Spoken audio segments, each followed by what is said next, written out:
Les passagers du vol Affairage Airways sont priés de se présenter à la porte d'embarquement. N'oubliez pas d'apporter votre bonne humeur, votre discernement ainsi que votre bienveillance qui vous seront fort utiles tout au long de ce vol.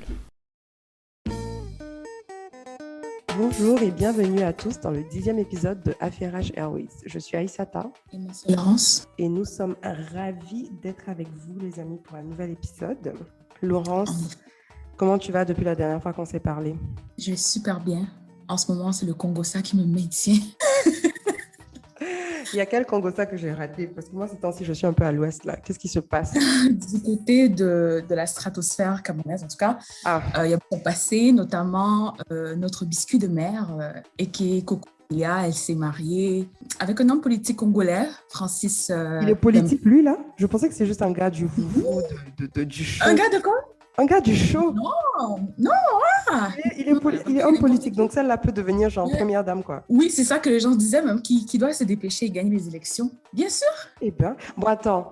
Moi, je sais que je connais Coco Emilia. Normalement, j'ose penser que tout le monde a déjà entendu au moins son nom dans les chansons en mode Coco Emilia. Biscuit de mer. Coco Emilia, c'est une influenceuse, jet-setteuse. Elle est camerounaise et italienne. Et donc, elle est connue pour être belle et riche. En fait, c'est l'équivalent des Kim Kardashian, là, les filles qui n'ont pas de talent particulier. Je ne crois pas qu'elle a une sextape, mais oui, c'est non. C'est le pas par rapport à comment elle est devenue célèbre, mais par rapport à ce qu'elle représente. Elle est juste belle, riche, enfin, jet-setteuse, elle mène la belle vie. Exact. Elle nous invite dans sa vie et voilà, c'est pour ça que les gens l'aiment beaucoup. Pour suivre ce mariage, c'était la galère parce que c'est pas comme si on était invités. Hein. Donc, beaucoup d'entre nous, notamment sur Twitter, j'ai vu que les gens redownloadaient Snapchat. Ouais. Que je n'ai pas utilisé. Moi aussi, j'ai ouvert Snapchat juste pour ça. Pareil. Donc, les gens se partageaient les comptes à suivre, son maquilleur et tout. Moi, j'ai suivi principalement le mariage sur le compte de Nathalie Koa, by the way, très efficace. J'aime les gens qui snapent clairement, c'est limpide. Avant ça, même Coco nous avait partagé son intronisation dans le village de sa mère, où elle est devenue reine. Après, on a vu comment elle a planifié son mariage traditionnel. Et son mariage civil, tout ça en étant enceinte, hein, donc on respecte. Et en tout cas, c'était vraiment hyper beau. Bon, c'est vrai que franchement, je m'attendais à voir plus de stars africaines, mais je pense qu'avec le Covid, il n'y en avait pas beaucoup. En tout cas, donc je voulais féliciter les mariés. En fait, ce mariage, franchement, ça a pris beaucoup de personnes par surprise. Pourquoi? Parce que déjà, Francis Vemba n'avait pas la meilleure des réputations en termes de femmes. En plus de ça, Coco a été fiancée déjà par le passé. Et voilà, les gens disaient que ça n'allait pas se passer et que ça allait tomber à l'eau comme son engagement précédent. J'ai vu beaucoup de personnes célébrer son mariage, en fait, parce qu'ils considèrent en fait que le statut du mariage n'est pas réservé seulement aux femmes de vertu. Donc, comme pour dire que, voilà, chaque couture a sa chaussure. De ton côté, tu avais quoi à signaler? J'ai réouvert Snapchat juste pour ça. Il y a un gars là qui s'appelle le Gros Bédel, c'est un Ivoirien qui est dans la jet set, propriétaire de beaucoup de clubs et tout ça. Il a aussi filmé le mariage avec beaucoup de détails. Donc moi aussi, j'étais sur le compte du Gros Bédel. J'ai suivi au calme. J'aime les belles choses, j'aime les choses de l'amour. Et puis, quelles que soient les choses qu'on ait dit sur le gars ou sur la go, c'était un beau mariage en fait. Mais ils avaient l'air de s'aimer, c'était beau, c'était mignon. Donc là même on les voit, ils sont encore en train de lever, ils mettent des petites vidéos où ils sont couchés dans le lit. C'est la période de lune de miel quoi. Donc, vraiment, ils n'ont qu'à continuer de lever. Alors, on va passant d'un Congossa à l'autre. Vas-y. Voilà, notre affairage du jour. Je vous explique un peu ce dont on a envie de parler. On va voir là où la conversation nous mène. Notre affairage du jour a été inspiré par quelque chose qui s'est passé dans la sphère Twitter/Clubhouse. Ça fait environ une semaine. Tout a commencé avec une influenceuse qui habite en France, qui est moitié camère, moitié marocaine. Elle s'appelle Crazy Sally. Et Crazy Sally, c'est une influenceuse à la base beauté mode, j'ai envie de dire, mais qui depuis quelque temps crée de plus en plus de contenu axé sur l'Afrique, sur les Noirs, en mode Black Power en fait. Donc c'est toujours des titres en mode voici 5 vérités que vous ne savez pas sur l'Afrique, voici 5 prix Nobel africains. C'est vraiment en mode Black Power, valorisation, nous sommes les meilleurs, tout a commencé en Afrique, l'Afrique c'est la base. Et pour je suppose donner plus de poids à son contenu, Crazy Sally a entrepris un voyage en Afrique. Elle fait le tour de 5 pays et dans chaque pays elle compte faire un documentaire/reportage qu'elle met sur YouTube, où elle va parler de son séjour, des réalités auxquelles elle fait face là-bas et de ce qu'elle observe. Cette série de documentaires a commencé avec le Sénégal, qui est le premier pays qu'elle a visité. Et justement, la semaine dernière, elle a sorti sa vidéo sur le Sénégal sur YouTube, une vidéo d'environ 45 minutes qui était appelée reportage ou documentaire. Le titre de la vidéo, c'est La vérité sur le Sénégal, Motherland. Moi, j'ai regardé la vidéo vite fait. J'étais malade quand je la regardais, donc vraiment, je me suis endormie. Aussi parce que je ne suis pas forcément la cible, dans le sens où en regardant la vidéo, vu que j'étais à Dakar récemment, je n'avais pas forcément l'impression d'apprendre beaucoup de choses. Je revoyais ce que j'avais déjà vu. Je reconnaissais le Dakar que j'avais vu. Je me suis dit, bon, ok, c'est pas pour moi. Je n'apprends rien, je passe à autre chose. Cependant, quelques jours après, il y a eu un gros scandale sur Clubhouse parce qu'il y a une room qui a été organisée pour parler en fait de ce genre de contenu. Et la grosse critique qui a été faite à Crazy Sally, c'était le fait que le contenu qu'elle a sorti sur le Sénégal ne montrait que les beaux côtés du Sénégal, ne montrait que le Sénégal luxueux, que le Sénégal capitaliste, un Sénégal auquel la majorité des Sénégalais n'ont eux-mêmes pas accès, et que c'était du coup problématique qu'elle sorte ce genre de contenu parce que c'est une sorte de fausse publicité et que c'est un peu nier les réalités poignantes socio-économiques du Sénégalais moyen. Et ça a créé toute une polémique parce qu'il y avait aussi d'autres personnes qui n'étaient pas d'accord, qui disaient, bon, la Go, elle a fait son documentaire, elle a sorti ce qu'elle avait à sortir. Ça ne veut pas dire qu'il n'y a pas de problème au Sénégal, ça ne veut pas dire qu'il n'y a pas de pauvreté au Sénégal. Elle a juste montré ce qu'elle voulait montrer et c'est son droit. Donc ça a vraiment créé tout un débat sur lorsqu'on sort du contenu, surtout qui parle de l'Afrique, quelles sont les responsabilités en fait d'un créateur de contenu. Et c'est quelque chose que Laurence et moi on avait commencé à discuter initialement pour faire le Congossa et puis toutes les deux on s'est retrouvés dans une grande discussion pas existentielle mais on avait commencé la discussion à Black is King et je pense que tout ce qui se passe avec Crazy Sally a réveillé. C'est ça. C'est ça, parce que je me rappelle que quand j'ai parlé à Laurence, le premier truc que je lui ai dit, elle m'a dit « Ah, je sais que tu penses ça parce que tu m'as déjà dit ça quand on parlait de Black is King, même avant de créer le podcast. » Le fond de la discussion, c'est lorsque quelqu'un crée du contenu, quelle est sa responsabilité en termes de ce qu'il montre et de la diversité de ce qu'il montre envers son audience. Parce que de nos jours, dès qu'il y a un contenu qui est sorti, il y a la police des Instagram et des YouTube et maintenant des Clubhouse. Les Twitter, la plus forte police. Qui est là en mode non, vous n'avez montré que tel côté de l'Afrique, etc. C'est pas normal, etc. Mais la question que moi j'ai envie de poser, et puis Laurence, tu vas nous dire ce que tu en penses, c'est donc, est-ce qu'une personne peut porter la lourde responsabilité de montrer toutes les facettes du continent africain? Pour le disclaimer, avant même qu'on commence, j'ai regardé la vidéo pendant les 10 premières secondes, puis après, moi, j'ai coupé. Déjà que j'aime ce que ça y représente, mais j'ai déjà eu d'autres incidences avec son contenu que je n'ai pas aimé. Et moi, je suis dans le camp de la meilleure façon de parler, c'est de suivre avec ses actions, donc de décider de ne pas regarder voilà, le contenu avec lequel on n'est pas d'accord ou bien qui ne nous représente pas. Déjà que, comme Aïssata l'a expliqué, toute personne qui a déjà une connaissance du continent, on n'est pas la cible en fait. On n'est pas la cible du contenu de Crazy Sally. Par rapport à maintenant la responsabilité, donc toute responsabilité qu'un créateur de contenu peut avoir, pour moi, elle est toujours par rapport à son audience et les attentes de son audience. Ça veut dire que quand tu commences ta chaîne YouTube ou ton Instagram, ben déjà tu établis une base et c'est sur cette base-là que voilà, on peut te juger et décider en fait que voilà, tu n'as pas rempli ton devoir ou ton engagement envers ta communauté. En termes de responsabilité, pour moi, la responsabilité implique aussi en même temps une sorte de pouvoir et ça implique aussi une sorte d'éthique, selon moi. Et en fait, par rapport au contenu afro, je considère en fait que l'Afrique est diverse et que chaque créateur peut décider de la façon en fait qu'il veut représenter le continent. Par contre, je veux que ce soit clair, je ne suis pas pour tout ce qui est clickbait et je ne suis pas pour tout ce qui a pour but d'attirer l'attention, mais de ne pas la maintenir à long terme. Et je pense que dans le contexte dans lequel on est, beaucoup des créateurs, pas juste les créateurs afro, se retrouvent à faire ça. Ça veut dire qu'ils font du contenu pour qu'on clique dessus, pour qu'on soit engagé dans le court terme, mais derrière, il n'y a rien en fait. Donc moi, Aïssata, je ne sais pas comment toi tu voyais cette responsabilité, mais pour moi, encore une fois, c'est par rapport à une ligne de conduite que tu as déjà établie avec ton audience. Et en parallèle, by the way, presque toutes les plateformes ont une ligne de conduite et un code d'éthique qu'on doit suivre, que ce soit sur YouTube, Instagram. Donc, je pense que ces termes et conditions-là dictent déjà d'emblée la responsabilité qu'un créateur devrait avoir par rapport à son contenu. Moi, je pense qu'il y a deux côtés. En fait, si on parle de responsabilité du créateur de contenu, je pense que l'audience a aussi une responsabilité. On est arrivé dans une époque où, à cause des réseaux sociaux, tout le monde a une plateforme pour s'exprimer. Et tout le monde peut se donner la légitimité qu'il veut. On a un accès beaucoup plus facile à certains titres. Aujourd'hui, il suffit qu'une personne fasse une vidéo de plus de 15 minutes. Voilà, et la personne va aller écrire filmmaker dans sa bio sur Instagram.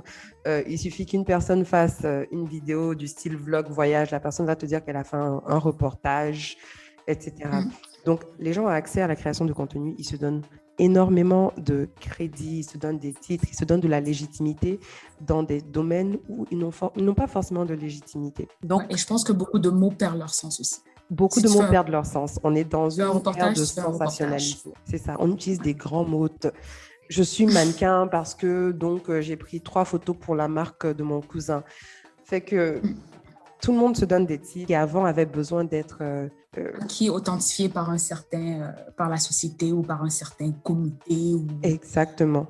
Ce qui fait que, en tant que consommateur, on est obligé d'être sur nos gardes parce que les gens peuvent venir nous sortir des choses qui n'ont aucun sens et puis on va les gober. Donc déjà, numéro 1, nous maintenant quand on consomme du contenu, on est obligé de se dire, OK, cette personne qui a dit ça là, déjà, qu'est-ce qui lui donne la légitimité? Laisse-moi aller vérifier que c'est vrai, laisse-moi faire d'autres recherches pour vérifier que c'est vrai. Si c'est quelque chose, si c'est du contenu auquel on tient et si c'est une personne qui n'a pas encore fait ses preuves. Bien sûr, il y a des gens, une fois qu'ils nous auront montré 2-3 fois, qui montrent du contenu de qualité, après, on va passer à autre chose. Ça, c'est le premier truc. Et le deuxième truc de mon point de vue, c'est que quand quelqu'un crée son contenu, la seule responsabilité que la personne a, c'est de dire la vérité, de ne pas mentir. Donc, de ne pas dire des fake news, de ne pas dire des choses qui n'existent pas, de ne pas déformer ce qui se passe. Mais une fois que tu dis la vérité, que tu ne mens pas, j'estime que tu peux choisir l'angle que tu veux, raconter les choses telles que tu veux. Ça ne veut pas dire que c'est la meilleure manière de faire les choses, mais je trouve que c'est quand même gros de venir s'asseoir et de se fâcher contre quelqu'un qui s'est levé, qui a décidé, si je prends l'exemple de Crazy Sally par exemple, qui a décidé de ne montrer que le beau dans un pays.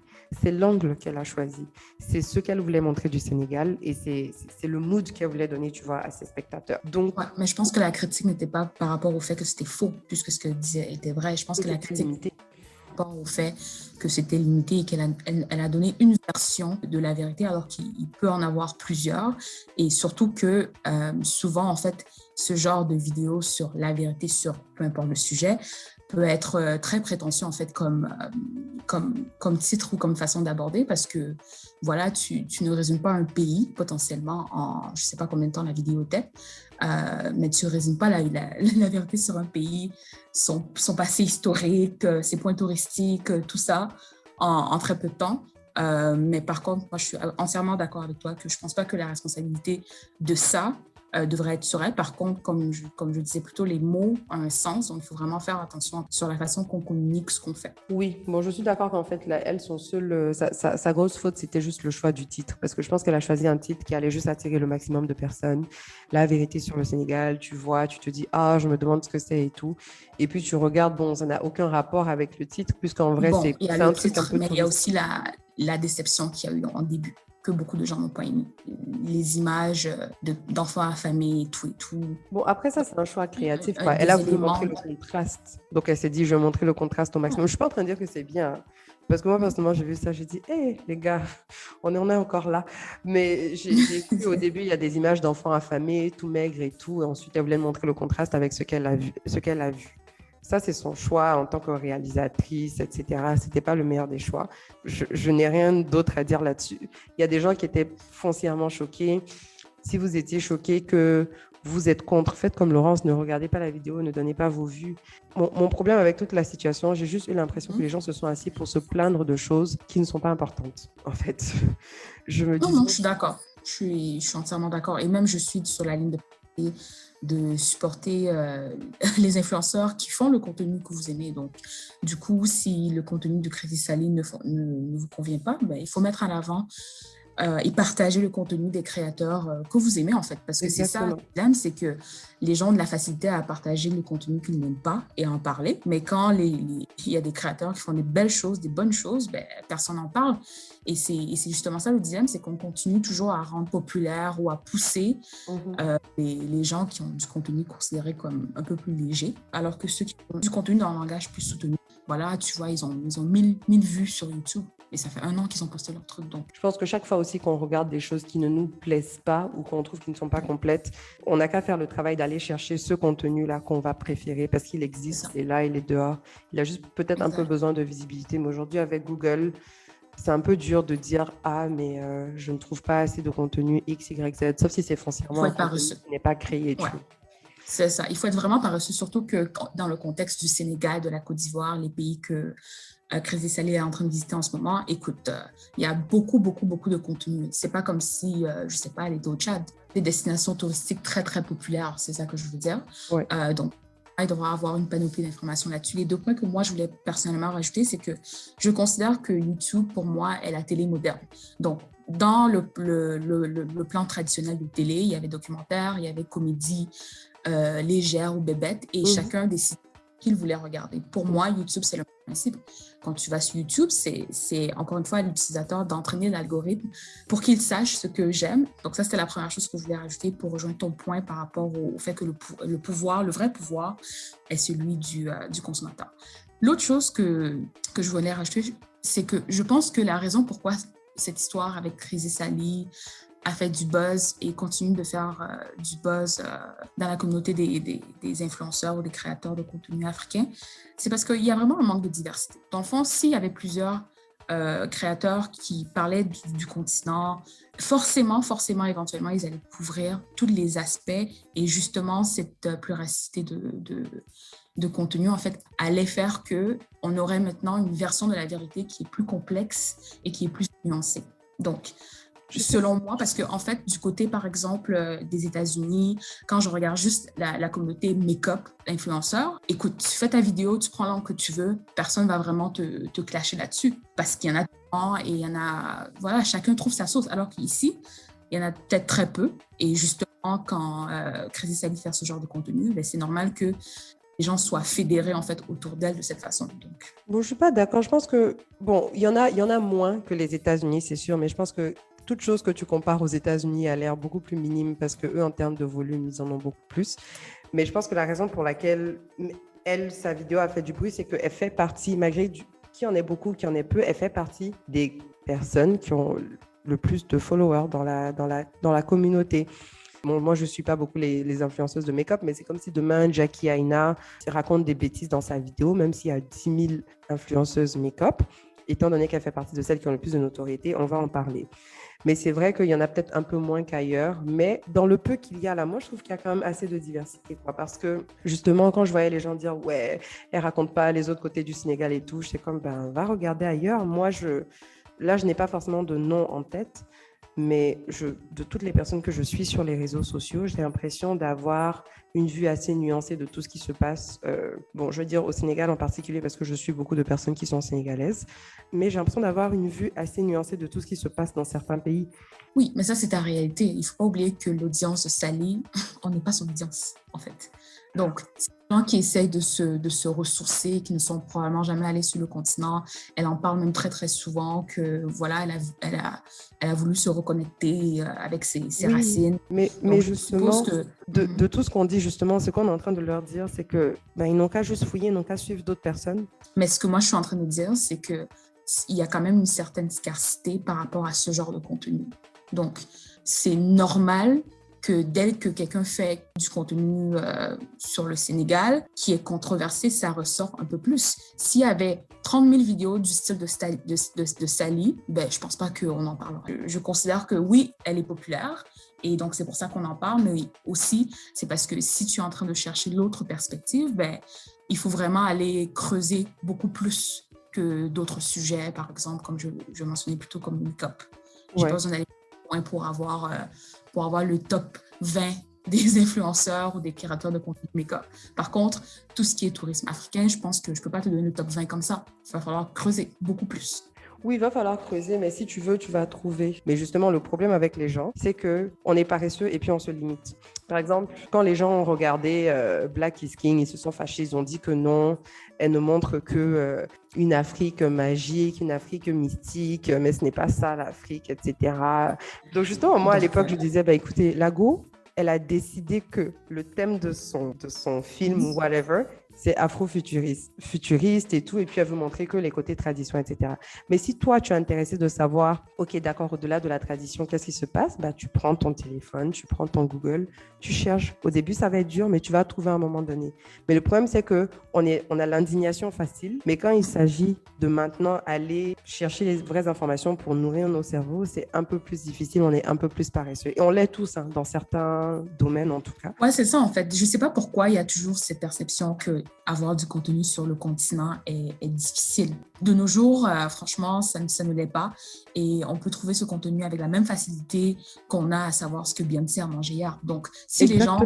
si les gens qui sont sur le continent ou même en France savent ce que Beyoncé fait H24, ben, si vous vous tenez vraiment à être informé sur ce qui se passe sur le continent, vous pouvez avoir l'information avec la même facilité. Donc, Exactement. C'est sûr que peut-être au début, c'est dur et tout, mais ce genre de choses où tu commences, si tu suis un compte, la personne va relayer d'autres comptes, etc. À un moment donné, tu vas avoir d'autres comptes à suivre. Pareil sur Twitter, tu suis un compte, ils vont retweeter, etc. Donc, ce serait bien qu'en fait, en général, chaque fois qu'on s'indigne de quelque chose, ensuite on prenne le temps de dire, OK, maintenant que j'ai fini d'être fâché et puis je suis sortie de l'émotion, parce que de toutes les façons, l'émotion est nègre, on n'a qu'à se dire la vérité.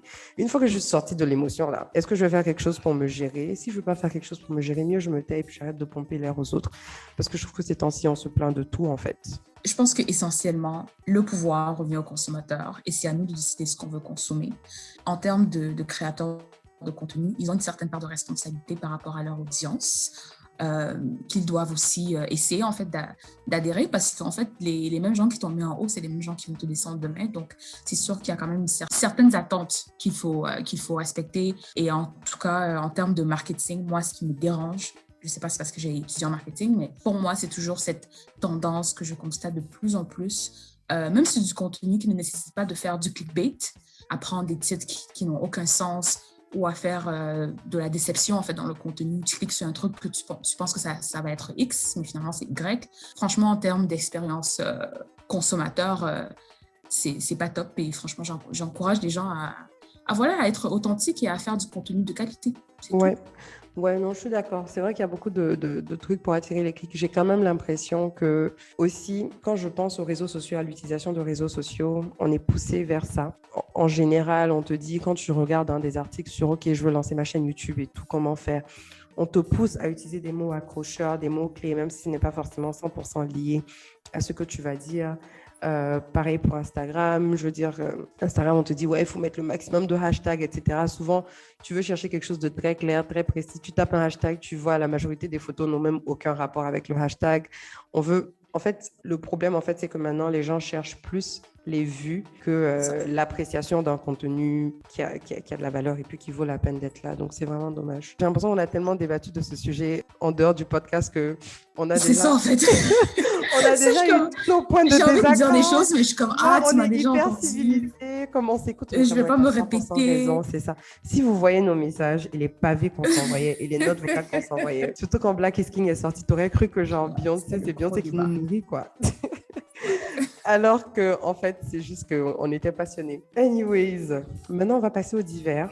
Aujourd'hui, on a quand même un bon nombre de divers pour vous. On va commencer par ceux qui sont un tout petit peu plus sérieux et puis après, on va finir dans plus de légèreté. Laurence m'a laissé la lourde tâche de parler des choses sérieuses, donc avec le maximum de sérieux, allons-y.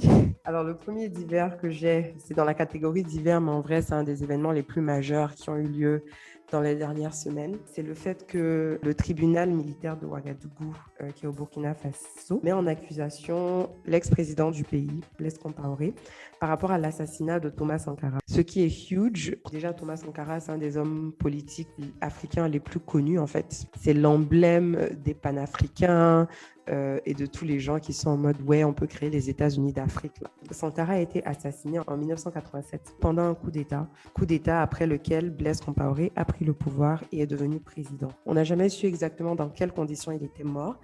surtout que la personne qui a pris le pouvoir juste après est une des personnes qui est vraiment au cœur des accusations. On n'en a pas trop parlé, c'était limite un sujet un peu tabou au Burkina Faso. Mais depuis quelques années, Blaise Compaoré a été lui-même enlevé du pouvoir par un coup d'État aussi. C'était tellement chaud sur lui qu'il est venu s'exiler dans mon très cher pays, la Côte d'Ivoire. Et comme nous sommes un pays de l'hospitalité, nous lui avons donné la nationalité ivoirienne. En express, hein. En express, le gars a été naturalisé ivoirien. Aujourd'hui, donc, pour ce procès-là, il y a deux possibilités. Soit Compaoré va comparaître volontairement à la cour, soit on va lancer un mandat d'arrêt international contre lui, mais il ne peut pas être extradé. On ne peut pas lui imposer d'aller à Ouaga pour comparaître parce qu'il n'est plus burkinabé. Donc, on attend de voir ce qui va se passer. C'est quand même une victoire majeure dans la recherche un peu de la justice. Et puis, c'est aussi bien de voir que ce n'est pas forcément quelque chose qui va être géré par la Cour pénale internationale à La Haye, mais ça va être géré normalement par le tribunal à Ouagadougou. Donc, le pays lui-même va se charger de donner justice à quelque chose qui a eu lieu sur place. Donc, on attend de voir. Et puis, on croise les doigts, mais on est content de voir des avancées au niveau de la justice. Ouais, surtout que ça a pris beaucoup de temps. C'est encore un événement, un assassinat qui est quand même dans la mémoire collective de tous, même pour la nouvelle génération, même pour ceux comme moi qui n'étaient pas nés quand on a assassiné Sankara. Mais moi, je trouve, la partie que je trouve intéressante, c'est en fait le fait que sa condamnation, selon toi, est-ce que ce sera plus symbolique ou ça va marquer un certain tournant? Parce que pour moi, je considère que Compaoré a toujours un pouvoir très très fort au Burkina. Je ne sais pas nécessairement s'il sera jugé dans les conditions les plus objectives, mais en même temps, je me dis, finalement, s'il est inculpé, ok. Et puis quoi, c'est top pour la famille de Sankara, bien que ça vienne trop tard. Mais à part de ça, je ne sais pas si ça change quelque chose sur la politique. Ouais. Bon, je ne suis pas très calée politique au Burkina, donc je ne sais pas, mais je pense que déjà c'est symbolique. C'est plus symbolique qu'autre chose. Parce que depuis 30 ans, c'est sûr que la famille a eu le temps de faire son deuil. La majorité de la population a même accepté le fait que on n'allait pas forcément avoir la lumière mise sur ce qui s'est réellement passé pour l'assassinat. Mais le simple fait, en fait, qu'il soit déjà mis en accusation et que, la date du procès n'est pas encore déterminée, mais qu'on veuille le juger, je pense que c'est déjà une grosse première étape parce qu'on va se mettre d'accord que tout ce qui concerne la justice dans nos pays, on a encore un peu de retard. Et surtout lorsque ça concerne nos grands hommes politiques, la majorité du temps, on ne les juge pas vraiment. Quand c'est trop chaud, la CPI, la Cour pénale internationale va dire « Ok, on va les juger et tout ». Et encore là, on se plaint, on dit pourquoi c'est toujours les Africains qui sont jugés à la CPI et tout. Donc, pour une fois qu'on veut juger quelqu'un sur place, je trouve que le symbole est déjà assez gros. Maintenant, dans la pratique, je ne sais pas comment ça va se faire. Je ne sais pas s'ils vont respecter toutes les règles à respecter pour que ce soit un procès éthique et un procès juste. Donc, on attend. Et deuxièmement, on va parler de quelque chose qui s'est passé tout fraîchement. Là, ça s'est passé hier. C'est le décès du président tchadien, Idriss Déby Itno, qui est décédé le mardi 20 avril. Il est décédé au front. Et donc, Idriss Déby Itno était président du Tchad depuis une trentaine d'années. Il en était à son 6e mandat, rien que ça. Et, je pense qu'il venait de se faire réélire. C'est ça, il venait tout juste de se faire réélire. Les résultats venaient d'être proclamés pour son fameux 6e mandat. Il a gagné à 75-76%, un truc de ouf, quoi. Ouais, comme d'habitude. Ouais. Je suppose que les autres 24% de ceux qui n'avaient pas voté contre lui n'étaient pas trop d'accord. Donc, il y avait quand même pas mal de rébellions en fait, qui se passaient au Tchad en ce moment. C'est dans les combats contre la rébellion que le maréchal, parce que c'est un maréchal, hein, il a reçu le titre de maréchal l'année dernière, le maréchal était lui-même au front avec ses troupes militaires pour se battre. Chose que je trouve très rare. Hein. Je ne sais pas c'est quand la dernière fois que j'ai entendu dire qu'un président africain était lui-même au front en train de se battre et pas caché à Paris ou à Genève en train de vivre sa best life. Mais je m'égare. Il est au front en train de se battre et puis il a succombé à des blessures. En fait, il y a plusieurs versions qui courent en ce moment. C'est sûr que c'est frais, donc voilà. Il y a encore plusieurs perspectives qui sont en train d'entrer. L'autre perspective que moi j'ai cru voir, c'est qu'apparemment c'était un coup d'État et on l'a vraiment assassiné et qu'il n'est pas mort sur le front. Ça a été aussi relayé par quelques médias, donc je ne sais pas si c'est vraiment vrai. Donc il y a la version il y a la version officielle qui est la version officielle et reconnue. Et il y a l'autre version qui est en train de prendre un peu plus d'ampleur, on verra bien dans les prochains jours, mais qui serait qu'il a été assassiné. En parallèle, les gens disaient, mais pourquoi les rebelles ne revendiquent pas? Apparemment, après, on a entendu que les rebelles ont... Apparemment, il y a un groupe terroriste qui a revendiqué lui avoir tiré dessus. C'est pas encore clair, mais une chose est sûre, voilà, il n'est plus des nôtres. Il n'est plus des nôtres. Et le plus intéressant dans tout ça, c'est comment est-ce que le pays gère du coup le décès du président. Dès que son décès a été annoncé, ils ont aussi annoncé qu'il y avait un conseil militaire de transition qui allait prendre le pouvoir. Et à la tête de ce conseil militaire, qui d'autre que le fils bien-aimé de M. Idriss Déby. Dans la tradition africaine, bien sûr. C'est ça, parce que nous sommes dans des démocraties monarchiques. Donc, son fils qui va être à la tête de ce conseil militaire de transition qui est censé gérer le pays pendant combien de mois déjà? 18 mois? 18 mois, mais on sait que ce sera 18 ans entre nous. Donc, voilà, 18 ans, ça, ce sera juste le premier mandat. Hein. Oui, bien sûr. Si son père a fait 30 ans, il faut toujours aller plus loin que ses parents. Hein. Donc, peut-être 40 ans, voilà. Exactement. Et ce qui est un peu plus choquant, à la limite, se dire, OK, le fils qui est à la tête du conseil militaire, il n'y a pas de problème. Mais ce qui choque un peu plus les gens, c'est que, étant donné que le Tchad est censé être une démocratie, il y a une constitution qui est écrite. Et c'est quand même écrit noir sur blanc que, en cas de décès du président ou dans un cas où le président n'est pas apte à gérer le pays, c'est le président de l'Assemblée nationale qui est censé prendre les pouvoirs. Ou le vice-président. Donc, pas de vice-président, parce que je pense que il a une position. Tu t'imagines quand même un président africain qui dit que derrière il vient tout juste d'être réélu, donc peut-être qu'il n'a pas encore nommé de vice-président, n'est-ce pas? Ah, moi j'avais cru comprendre que la position même avait été genre... Ah, la position, ça je ne sais pas. Peut-être t'as raison. Il y a un président de l'Assemblée nationale. On est vraiment des analystes politiques du quartier, hein. On ne sait même pas les vraies choses. Vraiment. C'est nous, on va en disait tout à l'heure, s'il vous plaît... Ouais, c'est une chose d'écouter le podcast, mais on vous encourage encore une fois à être des consommateurs responsables et à aller chercher vos infos vous-même. C'est exactement ça. C'est ça, parce qu'en aucun cas, nous sommes des journalistes, en fait. Donc, on est comme vous. Tellement nous, on a pris le micro et puis on a enregistré nos conversations. Mais c'est ça, il y a un président de l'Assemblée nationale. C'est-à-dire qu'ils n'ont même pas parlé de ça.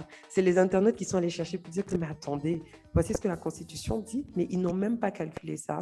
Ils ont mis à la tête du pays quelqu'un qui n'a même pas l'âge minimum qui est écrit dans la Constitution pour gérer le pays. L'âge minimum, c'est 45 ans.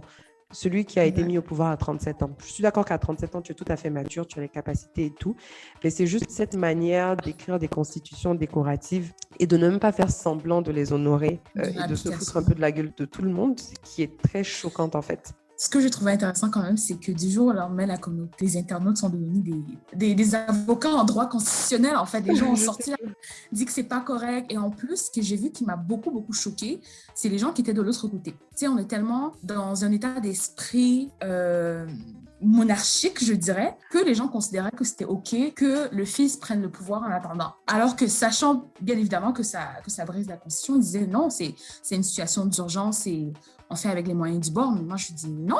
Vous avez des postes clés dans le gouvernement au-delà du fils qui peut prendre le dessus, en fait. Donc, le fait que même certaines personnes que je voyais, en tout cas, cautionnaient ça, moi, je me dis, en fait, il y a vraiment beaucoup de travail à faire. En fait, moi, à la limite, ça me dérange pas trop parce qu'avec le temps, je me rends compte qu'il y a ce qui est écrit sur papier, il y a les valeurs, il y a les principes, etc.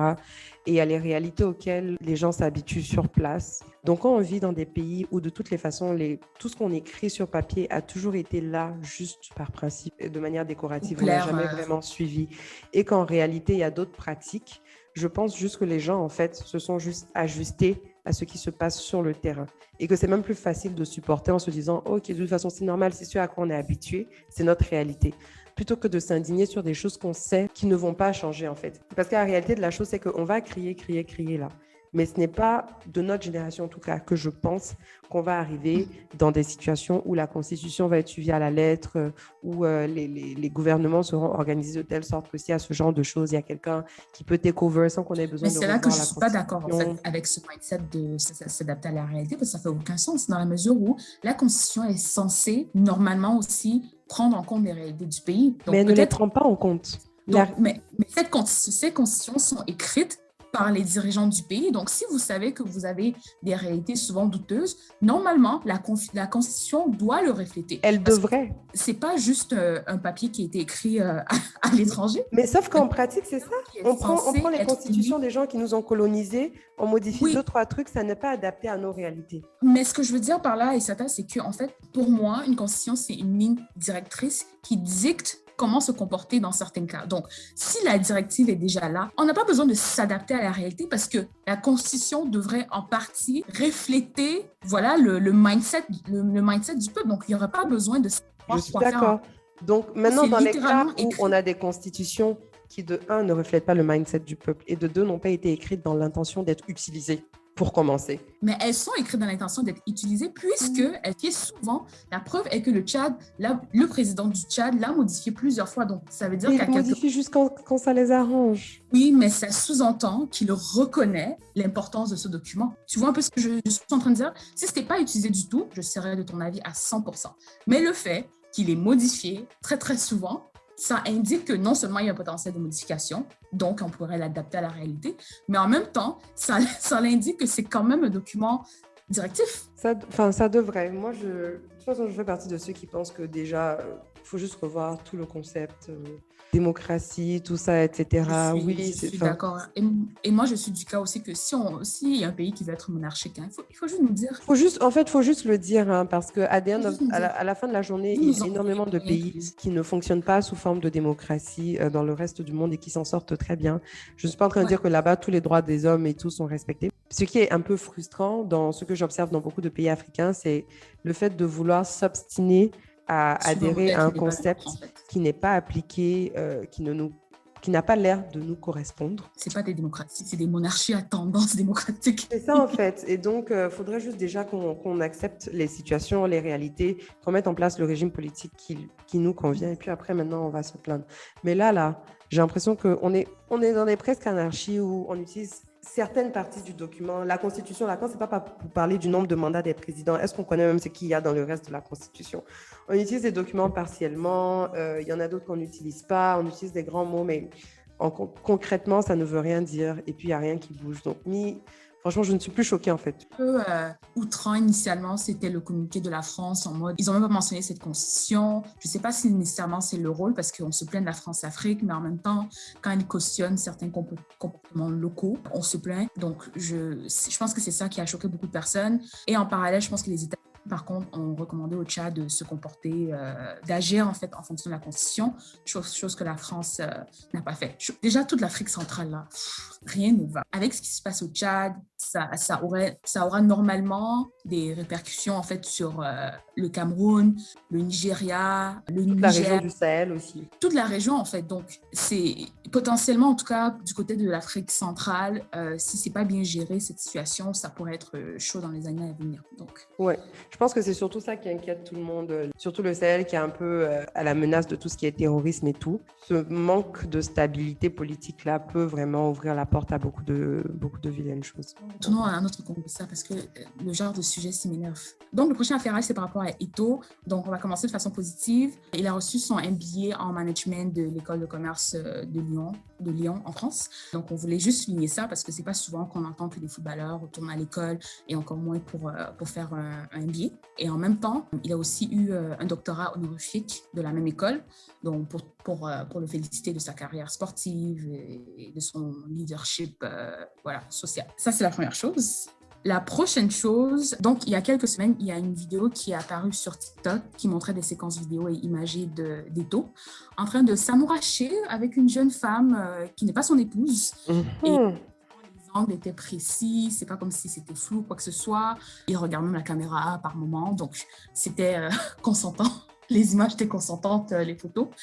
Et en fait, c'est ça. Donc, les gens ont fait des références par rapport au décor et son propre Instagram pour légitimiser les photos.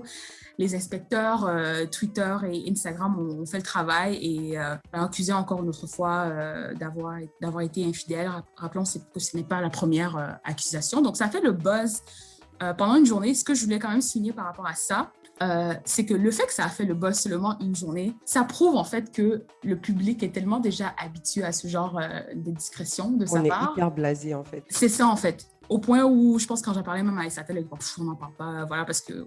En fait, c'est ça. Moi, j'ai même pas compris comment ça a fait le buzz, quoi. Je veux dire, on parle quand même de Samuel Eto'o fils. Hein. Samuel Eto'o fils de Nathalie, quoi. En fait, j'ai l'impression qu'il a fait des choses... de Georgette, hein, s'il te plaît. De Georgette.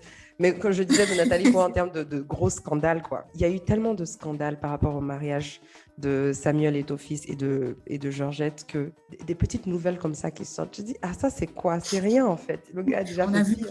Et puis personne ne pensait qu'il s'était rangé, qu'il était à la maison en train de lover avec Georgette tous les soirs, quoi. On sait que... Ouais, mais les gens sont quand même moins inclus. Les gens sont toujours impressionnés par le fait qu'elle ne se prononce pas. Donc moi, j'ai toujours été curieuse à savoir, mais c'est quoi sa philosophie par rapport soit au mariage? Est-ce que c'est un mariage ouvert? Est-ce qu'elle a son gars sur le côté? Est-ce qu'elle s'en fout tant qu'il y a l'argent? Est-ce qu'elle reste pour les enfants? Donc en fait, à chaque fois que les indiscrétions des Eto'o reviennent au tapis, en fait, les questions qu'on se pose, ce n'est même pas par rapport à son comportement, c'est déjà établi qu'il a certaines mœurs légères. C'est toujours par rapport à sa femme de savoir qu'est-ce qu'elle en pense. Mais bon, voilà. Donc, leur problème, chacun ses problèmes. Chacun se gère. Après, qu'est-ce qu'on en pense? Je pense qu'il n'y a aucune femme qui est heureuse à l'idée de savoir que son mari, son époux, fasse n'importe quoi dehors. Comment elle le vit. Mais je pense qu'il y a peut-être deux facteurs qui l'aident peut-être à supporter. Le premier facteur serait déjà le fait que, en Afrique de l'Ouest et Afrique centrale, parce que je veux juste parler de ces deux régions, parce que, l'Afrique est diverse, donc je ne sais pas comment les mœurs sont dans le reste du continent. Mais Afrique de l'Ouest et puis Afrique centrale, l'infidélité, ça ne fait pas partie des choses qui nous choquent. Ça ne nous choque plus. C'est devenu... C'est aussi fréquent que la respiration. C'est attendu. On s'y attend. Je me souviens à l'université, entre filles, on se disait toujours qu'il fallait éviter les 3 C. Tu te souviens de ça? Cameroun, Congo, Côte d'Ivoire.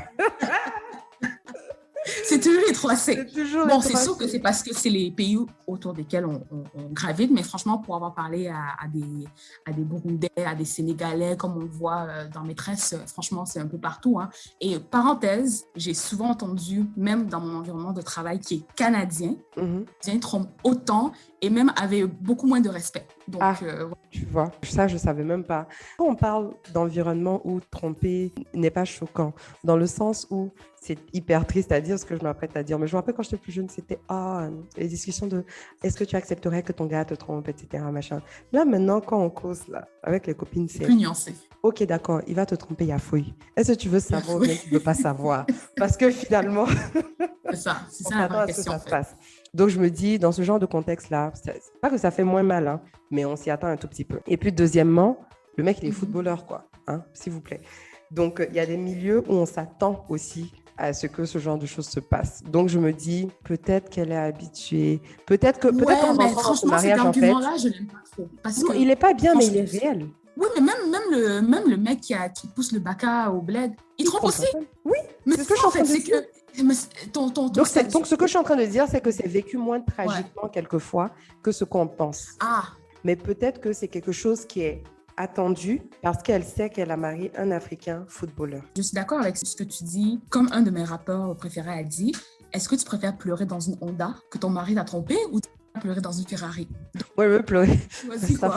On dit l'univers écoute tout, mais si j'ai à pleurer mieux, ça va être dans le jet en même temps. En même temps, dans le luxe. Donc voilà. Donc c'était pour Eto'o. On reste toujours au Cameroun. Parce que où d'autres iront-nous? Bon, là encore, j'ai l'impression qu'on va parler de quelque chose de positif. Donc, oui, donc on passe de Eto'o qui a eu son MBA à... non, attends, pourquoi? Non, on passe pas de Eto'o qui a eu son MBA. On passe de Eto'o qui a trompé Georgette. Mais tu as dit que c'est positif. Pardon, il a trompé Georgette encore. Son MBA, là, c'est un détail. C'est pas tous les jours qu'on a un MBA, hein. Tromper, c'est vrai, hein, c'est pas tous les jours qu'on a un MBA. Dans 2 ans, moi-même, j'aurai pour moi. Je vais venir. Voilà. Donc, on passe à notre prochain divers. On reste toujours au Cameroun. On voulait vous parler du Fisherman Diary, qui est une production camerounaise qui a été achetée par Netflix, ou en tout cas distribuée par Netflix. En gros, c'est l'histoire d'un pêcheur qui élève sa fille essentiellement seule et il ne veut pas qu'elle aille à l'école. Pendant ce temps, elle regarde les posters de Malala et elle veut aller à l'école. Donc, ça récapitule toutes les péripéties auxquelles une fille dans un milieu rural peut passer pour accéder à l'éducation. Donc, en gros, c'est ça. Cette dame m'a dit qu'elle s'est endormie devant le snitch sur toi. Tu t'endors devant tout. Tu t'es endormie devant la vidéo de oui. Tu t'es endormie. Tout ça, c'était la même semaine. J'ai 2 excuses. Numéro 1, j'étais malade. Et numéro 2, j'ai beaucoup de mal à regarder des films toute seule. Ça m'intimide, c'est trop long et tout. Genre, j'ai besoin d'avoir quelqu'un à côté de moi pour regarder un film. Genre, c'était hyper long. Donc, quand j'ai mis play et puis j'ai vu le temps qui restait, c'est comme si j'étais découragée. Donc, quand j'ai commencé à bailler, Au lieu de me battre contre le sommeil, j'ai juste mieux placé mon coussin et puis j'ai fermé les yeux. Je me suis même pas battue. En gros, le film est de bonne qualité. Donc, ce qui est aussi hyper important que Laurence n'a pas mentionné, c'est que le film a quand même été présélectionné aux Oscars. Et on ne connaît pas la différence entre la présélection. En fait, c'est ça. Je ne sais pas ce que ça veut dire présélectionné versus nominé, mais ça fait toujours du bien d'entendre parler d'un film africain et des Oscars dans la même phrase. On va aller faire un peu de recherche. En fait, aujourd'hui, là, vraiment, on a fait les commentatrices du quartier, quoi. Je suis désolée. C'est le quartier, en fait. C'est la street. En tout cas, on voulait vous recommander d'aller regarder le film. Oui. Et puis, il faut qu'on soutienne aussi les productions africaines qui sont sur Netflix, surtout celles qui viennent de pays qu'on n'a pas l'habitude de voir sur Netflix, parce que plus il y a des vues, plus dans les chiffres que les exécutifs de Netflix vont regarder, plus ils vont se dire il y a de la demande. Donc, c'est une chose de se plaindre et de se dire qu'il n'y a pas assez de films de tel pays ou de diversité de films africains sur Netflix. Ouais. Mais pour qui en est, on a un pouvoir là-dedans.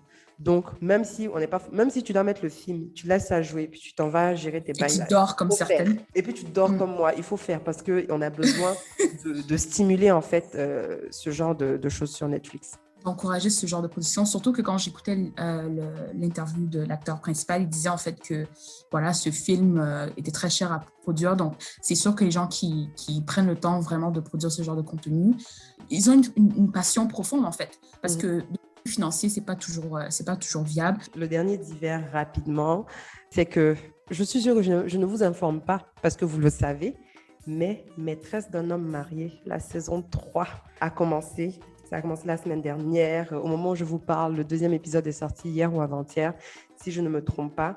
Donc, on est tous hyper contents d'avoir notre série de retour. Moi, c'est mes cours de Wolof qui sont de retour. Maintenant, quand je parle et tout aux gens, je dis Barna. Barna. Instant B. Instant B. Mais chose intéressante, c'est que dans les 2 premiers épisodes qui sont sortis de la saison, il n'y a aucun signe de Marem Dial, qui est un des personnages principaux de la série. Donc, c'est l'actrice Halima Gadji. Il y a beaucoup de gens qui se posent des questions sur est-ce qu'elle va être présente ou pas dans la saison. Surtout quand on sait qu'elle n'est pas à Dakar en ce moment. Depuis un certain nombre de mois, elle a déménagé et elle habite à Abidjan. On la voit ici partout, là. Et je disais à Aïssata plutôt que quand j'étais à Abidjan et que je me retrouvais au salon de coiffure, je la voyais souvent passer à la télé. Donc, elle a vraiment fait le tour, en tout cas des plateaux, on dirait, abidjanais, pour signaler que, en tout cas, elle semblait prête à soit s'installer là-bas ou à vouloir travailler à Abidjan. Oui, en fait, son agence de management qui s'appelle Anzoul est basée à Abidjan. De ce que j'observe, il y a 2 choses. Je vois l'intention de créer sa marque, son personal brand, et de s'imposer en tant que Halima Gadji et de sortir du rôle de Marem. Et deuxièmement... Surtout qu'elle a dit que les gens la détestaient, alors que c'est une actrice, mais bref. C'est ça, c'est une actrice. Les gens ne savent pas toujours faire la part des choses entre les personnages et puis les acteurs, donc elle a reçu beaucoup de backlash par rapport à son rôle qu'elle jouait. Et on voit qu'elle travaille sur d'autres projets qui ne sont pas forcément Maîtresse d'un homme marié. Elle dit qu'elle est là en fait pour la production d'un documentaire. Elle parle d'autres choses en fait que de Maîtresse d'un homme marié. Elle parle de son combat avec la dépression et la santé mentale, etc. Donc tu vois qu'elle veut vraiment diversifier l'image qu'elle a aux yeux du public. J'ai aussi cru comprendre que hier ou avant-hier, elle a fait une story sur Instagram où elle se plaignait en fait des conditions des acteurs en disant que quelquefois les acteurs ne sont pas bien payés et qu'ils sont acteurs parce qu'ils aiment l'art, mais ils aimeraient aussi pouvoir vivre de leur art. C'est ça. Et donc, elle se plaignait du fait qu'ils ne sont pas souvent bien payés. Et ces plaintes-là ont été très vite reprises par les médias de Congossa et puis par un peu tout le monde en disant « Ah, ok, donc elle est en train de nous dire que Marodi ne la paye pas bien, c'est pour ça qu'elle a quitté Maîtresse d'un homme marié. » Mais il n'y a eu aucun communiqué officiel qui est sorti, de la part de Marodi en tout cas. Et aujourd'hui, son agence Anzoul a fait un communiqué en anglais. Demandez-moi pourquoi. Moi, pas comprendre. En anglais. Pour nous expliquer que les stories qu'elle a fait n'ont aucun rapport avec son contrat avec Marodi et que si au moment où il y aura des informations officielles à dire par rapport à Marodi, ils vont le dire. Mais moi, je n'ai pas forcément l'impression qu'elle ne sera plus dans Maîtresse parce que l'affairée que je suis, j'avais regardé une de ses entrevues où elle disait qu'il y a des chances que Marem, son personnage, et Amsa, qui est la meilleure amie de Marem dans la série, soit appelée à être à Abidjan dans la série. Donc peut-être en fait qu'elle va apparaître plus tard. Surtout que dans la série, elle date un Ivoirien. Et que vers la fin de la saison, on dit que genre, il a peut-être des secrets et tout. Donc moi, j'ai plutôt l'impression qu'elle va apparaître plus tard dans la série et que peut-être qu'elle a juste diminué son nombre d'épisodes pour pouvoir travailler sur autre chose en fait. Et j'avais pas vu quelque part que Marodi aussi commençait à avoir du contenu ivoirien ou avec des acteurs ivoiriens, un truc comme ça. Avec des acteurs ivoiriens. Donc la toute dernière série de Marodi qui s'appelle Impact a 2 acteurs ivoiriens. Il y a Marie-Paul Adjé et puis Landry, j'ai oublié son nom de famille, qui sont allés à Dakar pour tourner. Ce que j'ai trouvé marrant d'ailleurs, petite parenthèse rapide, c'est que quand Maîtresse a commencé et que les acteurs ont commencé à devenir des stars, j'ai jamais compris pourquoi sur Instagram, ils n'avaient pas leur vrai nom. Leur nom d'Instagram, c'est Jalika, maîtresse d'un homme marié, Dalanda, maîtresse d'un homme marié et tout. Et je suppose que c'est pour qu'on les trouve plus facilement. Parmi les acteurs ivoiriens qui sont partis tourner là-bas, il y en a un, il est hyper connu ici, il a fait pas mal de films ici, il s'appelle Landry quelque chose. Lui aussi, il a changé son nom Instagram. Il a mis son nom de personnage. Donc, il a mis, je ne sais pas trop quoi, série Impact. C'est ça. C'est ça, il faut faire ce genre de concession. Parce que la tata qui va aller chercher sur Instagram, elle ne va pas mettre son vrai nom. Déjà, tu ne connais pas son vrai nom. Donc, un bel exemple de comment on s'adapte justement aux manières de faire locales. Exactement, ça c'est vraiment de l'adaptation parce qu'il aurait pu venir en se disant je veux être populaire au Sénégal mais je ne vais pas m'adapter, mais il a compris les Sénégalais, comment est-ce qu'ils vont me suivre, c'est en mettant mon nom de série. Il l'a fait et puis c'est un changement temporaire, hein. Ça se trouve quand la saison va finir ou bien quand il va finir avec, il va remettre son nom. Mais il aura gagné les followers qu'il faut et la notoriété qu'il faut dans un autre pays. Sur ce, j'ai failli dire qu'il faut atterrir, mais franchement, aujourd'hui, je suis dans la distraction totale. On va faire rapidement nos crushs musicaux et puis on va atterrir. Donc, mon crush en lien avec justement le film Fisherman Diary, ce film a permis de me rappeler que, en fait, j'avais commencé à écouter l'album de Salaciel et je me suis arrêtée à la moitié. Donc là, après avoir écouté le film, je suis retournée à l'album. Et mon coup de cœur de la semaine, c'est Plané, qui est de Salaciel en featuring Avero Jess, qui est aussi un artiste camerounais. C'est quoi son son connu là? Nous tous on fait là le Nyama. Voilà. Le Nyama. Voilà. Je connais le son, je voulais juste que tu chantes. Mais tu n'as pas besoin de me demander longtemps. Hein? Donc, c'est ça, c'est un son de coupé décalé à la sauce camerounaise. Et en même temps, ça rentre très bien dans le thème de notre podcast. La danse, c'est de se mettre en mode avion là, et de planer. Oh my God, il faut que j'aille écouter cette chanson. En fait, maintenant, au début de chaque épisode, je vais chanter ça en fait. C'est mort, c'est fini, c'est gâté. Et en parallèle, rapidement, je vais juste donner un big up à Caris qui a sorti son album de 7.0 quelque chose, Château Noir, qui est un retour de production de thérapie. Donc, franchement, l'album est trop bien pour ceux qui aiment le rap bien sale. Donc, petite parenthèse. Pour toi, c'est quoi ton coup de cœur? Alors, donc c'est avec beaucoup d'honnêteté que je vais vous dire. Tu n'as pas fait tes devoirs, n'est-ce pas? Je n'ai pas fait mes devoirs. Tu dormais. Et que tu dormais encore. je dormais. Et c'est pendant qu'on enregistrait là que je fouillais ce que j'écoute sur Spotify. En toute honnêteté. Moi, je t'ai dit, si tu n'as pas le crush, demande-moi, je te prête. Non, j'ai les crushs. Donc, mais j'ai quand même fouillé dans les trucs que j'écoutais un peu plus dans le passé. Et je dois avouer que j'ai eu une grosse obsession pendant qu'on était en pause sur la chanson Faut danser de Mosti. Donc Mosti, c'est une rappeuse ivoirienne, toute jeune là, qui est vraiment en pleine ascension en ce moment et qui a sorti un EP qui s'appelle Aya de Didivi. Et une de ses chansons les plus connues sur l'EP, justement, ça s'appelle Faut danser. Ce qu'elle fait de particulier pour l'instant, c'est que dans ses chansons, elle sample des classiques ivoiriens. Donc dans cette chanson-là, par exemple, dans le fond, tu entends un peu des parties de Zo Blazo 200% de Mewé et elle rappe dessus. C'est une belle chanson. Que tu sois adepte ou pas du rap ivoire, tu t'accroches rapidement à la chanson. Elle est entraînante, elle est dansante. Moi, j'aime un peu imposer ma musique aux gens qui m'entourent. Donc, j'ai souvent fait l'exercice quand je suis avec des gens que je sais qu'ils ne connaissent pas. Je mets la chanson et puis, quand ils lèvent la tête, ils disent « Ah, c'est pas mal ça, c'est quoi cette chanson ?» Je fais c'est ivoirien. Je sais qu'aux États-Unis, dans la culture hip-hop rap, le sampling est souvent utilisé. À quel point c'est vraiment utilisé dans la musique africaine, afro. Donc, ce serait quand même important de voir ça plus utilisé parce qu'on a vraiment des bons classiques. Oui. C'est un peu la mode en ce moment, le sampling, les reprises des anciens morceaux en Côte d'Ivoire, dans le rap ivoire en tout cas. C'est cool, mais le problème, c'est que j'ai l'impression que c'est un peu plus traité comme un effet de mode. Donc, on sample tout et n'importe quoi sans forcément que ce soit bien fait. Donc, il y a des fois, je suis comme, non, mais vous avez gaspillé la chanson-ci parce que vous avez juste compris que c'est ça qui marche, donc vous voulez faire la même chose, tu vois. Mais c'est pour ça que je n'avais pas aimé la chanson Faut danser initialement, parce que je trouvais que son sampling était trop ouvert et en fait, c'est trop proche. Je ne sais pas si tu vois un peu, c'est carrément le refrain. Elle a pris le refrain. C'est sûr qu'après, elle n'a pas dit blazo, blazo, zo, blazo, mais elle a pris vraiment la partie. Bon, je ne vais pas la chanter ici, sinon vraiment, la partie que les tout le monde Apollo connaît, vont me tuer. Je vais me mélanger dans la langue, mais elle a pris le refrain. C'est hyper proche. Je pense qu'aussi, on est dans les débuts du sampling et que les gens ne s'aventurent pas assez, ne s'éloignent pas assez de l'original pour l'instant, parce qu'ils veulent tellement qu'on reconnaisse l'original, parce qu'ils savent que c'est ça qui va nous permettre d'avoir de l'affection. Ils ont peur, en fait. Donc, j'espère qu'ils vont pouvoir oser un peu plus à un moment donné, parce que dans son même EP, là, il y a 2 chansons, for sure, qui sont samples d'anciennes chansons. Et au bout de la deuxième, je dis, OK, copine, c'est bon, passe à autre chose. Merci bien. Au revoir. Mais en tout cas, ça permet à la nouvelle génération qui peut-être ne connaît pas ces artistes ou ces chansons de révisiter ces classiques, en fait. Surtout que beaucoup de ces classiques sont de plus en plus mis sur les plateformes de streaming. Donc, moi, j'encourage en tout cas les gens à faire du sampling. Pour moi, c'est la parfaite méthode de recyclage et de faire vivre l'art. Et puis, l'histoire a prouvé encore et encore que la nostalgie vend. En fait, utiliser la nostalgie. Surtout pour notre génération. On est tous déjà en mode « Oh, franchement, en ce moment, c'est n'importe quoi. On aurait aimé être dans l'époque d'avant et tout. » Donc, à l'époque, même pas à l'époque. Regarde, moi, quand je réfléchis seulement à 2019, MDR, pré-corona, quoi. Je pleure 2019 tous les jours ici. Ça va aller, ma chère, tu es juste au mauvais endroit, j'ai envie de dire. Nous, ici, on vit un peu. Pendant qu'il mais de toute façon, je vous rejoins bientôt. J'ai pas hâte. J'ai des cauchemars là.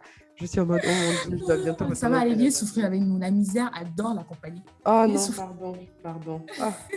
Avant que Aïssata nous fasse atterrir, les chansons vont être rajoutées dans notre playlist qui s'appelle Coup de cœur Affairage Airways. Et on vous encourage, comme d'habitude, à nous suivre sur les médias sociaux. Donc, vous pouvez nous suivre sur Instagram et aussi sur Spotify, Apple Music. Vous pouvez nous laisser un commentaire là.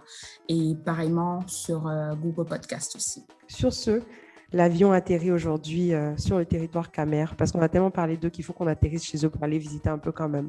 Donc, nous avons un atterrissage imminent sur l'aéroport de Douala. Redressez vos sièges, attachez vos ceintures, remontez les tablettes de nourriture, assurez-vous que vous portez votre masque et puis préparez-vous pour l'atterrissage. Est-ce qu'on porte le masque à Douala? En tout cas, vous ne vous respectez pas vous-même, c'est ça le problème. Il faut se respecter soi-même pour commencer. Oh, atterri là-bas, atterri. C'est que si on a atterri, il fait 40 degrés sur le territoire. Bonne chance.